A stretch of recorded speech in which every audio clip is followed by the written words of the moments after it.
औज़ुबिल्लाहिमिनश्शैतानिर्रजीम बिस्मिल्लाहिर्रहमानिर्रहीम लौबितु कलम बितु तेरा वजूद अलकिताब गुंबदे आबगी नाए रंग तेरे मुहित में हबाब। माय डियर फ्रेंड्स, आज हम सेकेंड ईयर क्लास में मटीरिया मेडिका की जो मेडिसिन पढ़ रहे हैं दैट इज़ कॉल्ड क्लिकेरिया कार्बोनिका, और क्लिकेरिया कार्बोनिका की आज हम गाइडिंग सिम्टम पढ़ रहे हैं। इसकी नंबर 1 सिम्टम है the patient has great sensitiveness to take cold. Take cold का मतलब होता है पेशेंट को फ्लू का हो जाना या सर्दी का लग जाना, ये दोनों इसके मीनिंग में आ जाएंगे, ठीक है। क्योंकि ये कोल्ड वेरी चिल्ली पेशेंट होता है, इसको ठंड बहुत लगती है, ठीक है, और फ्लू भी इसको बार बार होता है। उसकी कुछ अपनी उसकी वजूहत हैं जिस वजह से उसको फ्लू होता है कि इसके नेज़ल में पोलिपस भी बनी होती हैं, ठीक है, तो उसकी वजह से भी इसको बार बार फ्लू होता है। और क्योंकि सर्दी जब इसको ठंड लगेगी तो उसकी वजह से भी फिर इसको फ्लू हो सकता है। सो टेंडेंसी होती है इसके अंदर बार बार फ्लू होने की। नंबर 2 है the patient gets frequent coryza which is chronic in nature and psoric in origin, can not tolerate cold.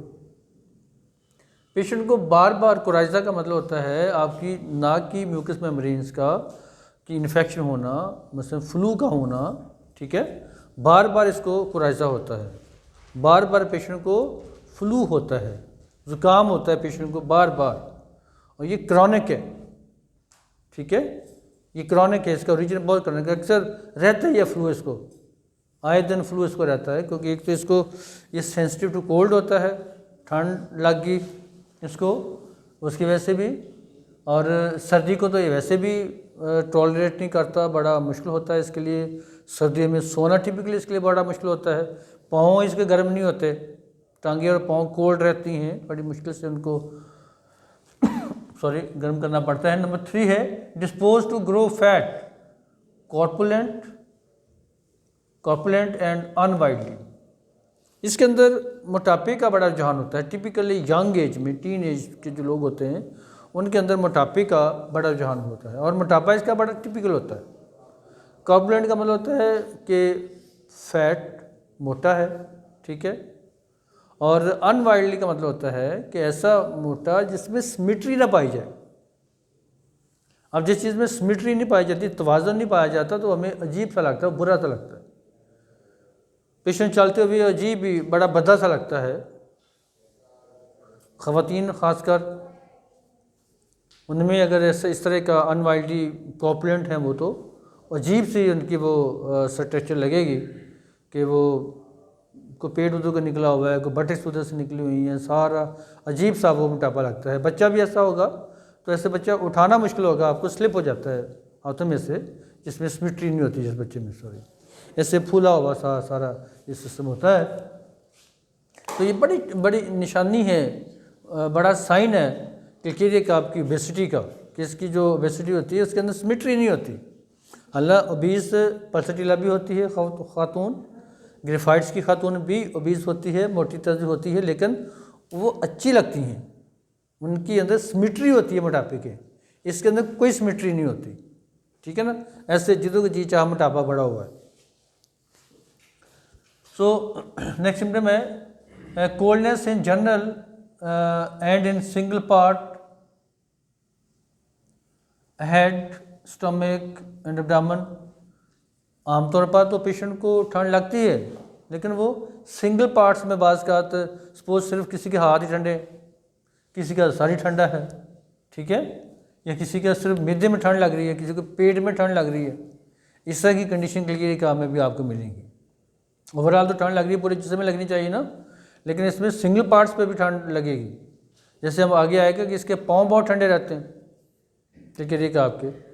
एक तो ये बेलाडोना का चूँकि क्रॉनिक दवा है, तो बेलाडोना में भी आपको पता है कि जो हैंड्स एंड फीट हैं ये उसके कोल्ड रहते हैं बेलाडोना के, ठीक है, तो ये उसकी क्रॉनिक है, जिसको तो फिर और ज़्यादा ये प्रॉब्लम होनी चाहिए। उसके बाद है इसका नंबर 5 है feet and legs habitually cold and damp in bed. इसकी जो हमेशा सर्दियों में पेशेंट जब लेटता है तो इसके पाँव भी और इसकी जो लेग्स हैं वो भी हैबिचुअली, यानी ऐसे रोज़ाना का रूटीन है, रोज़ाना इसकी जो पाँव हैं और जो इसकी लेग्स हैं वो ठंडी पेशेंट को फील होती हैं। ये नहीं कोई एक दिन की बात है, वो मसलन कि रोज़ाना का इसका ये रूटीन है, क्योंकि ये कॉन्स्टिट्यूशनली इसके साथ ऐसे है। नंबर 6 है aversion to cold open air.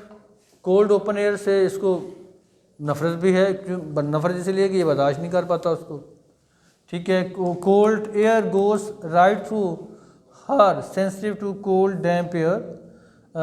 ऐसे लगता है जैसे ठंडी हवा इसके अंदर से गुजर रही है पेशेंट के। The patient has great liability to take cold. Patient को अंदर बहुत ज़्यादा टेंडेंसी पाई जाती है उसको फ्लू होने की, ठीक है। Next feels better in every way when constipated stool has to be removed mechanically. अच्छा, ये बड़ी इसकी एक अहम सिम्टम है क्लिकेरिया काफ की, कि पेशेंट जब कॉन्स्टिपेटेड होता है, जब उसको कॉन्स्टिपेशन होती है, जब उसको कब्ज़ होती है, तो उस वक्त वो बेहतर फील करता है। हालांकि कॉन्स्टिपेशन में बहुत से लोगों के सर में दर्द शुरू हो जाती है, अब्डामन में दर्द शुरू हो जाती है, या डिस्कम्फर्ट सा फील करता है पेशेंट। बट क्लिकेरिया काफ में जब वो उसको कॉन्स्टिपेशन होती है तो कॉन्स्टिपेशन की सूरत में ही फील्स बेटर, अच्छा फील करता है। लेकिन इसकी कॉन्स्टिपेशन बड़ी ख़तरनाक सी कंडीशन होती है कि बाज़ का इस तरह की कॉन्स्टिपेशन होती है कि स्टूल को मैनुअली निकालना पड़ता है, यानी स्टूल बाहर खुद नहीं आएगा, उसको हाथ की सपोर्ट दे के बाहर निकालना पड़ता है। ये सिलिशिया के अंदर भी सिम्टम पाई जाती है।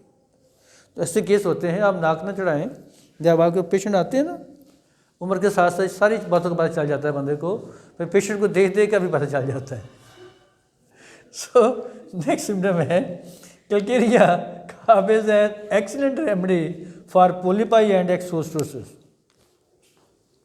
पोलीपाई एंड एक्सोस्टोसिस की ये बहुत बड़ी दवा है। पोलीपाई कहते हैं कोई मसलन पोलिप्स बन जाना, कोई रसौली छोटी सी बारीक सी, जैसे नाक में रसौली बन जाती हैं या यूट्रस के अंदर रसौली बन जाती हैं, नाक के अंदर अक्सर पोलिप्स बन जाती हैं, ठीक है ना। और फिर इस तरह से यूट्रस में भी अक्सर बन जाती हैं, कहीं भी बन सकती हैं पोलिप, राइट। तो एक्सोस्टोसिस का मतलब होता है आपके जो बोन का टिश्यू है, हड्डी जो है उसकी ओवर ग्रोथ है। आपकी कहीं रिस्ट के ऊपर हड्डी का बढ़ जाना, कहीं और भी हड्डी का बढ़ जाना। तो इसलिए क्लिकेरिया काफ में हम ऐसे बच्चे जिनके सर बड़े होते हैं, ठीक है, उनको क्लिकेरिया काफ देते हैं और वो से बड़े अच्छे ठीक होते हैं, ठीक है जी। इसको हम एक्सोस्टोसिस। अब हमारी नेक्स्ट सिम्टम है सिम्टम नंबर 11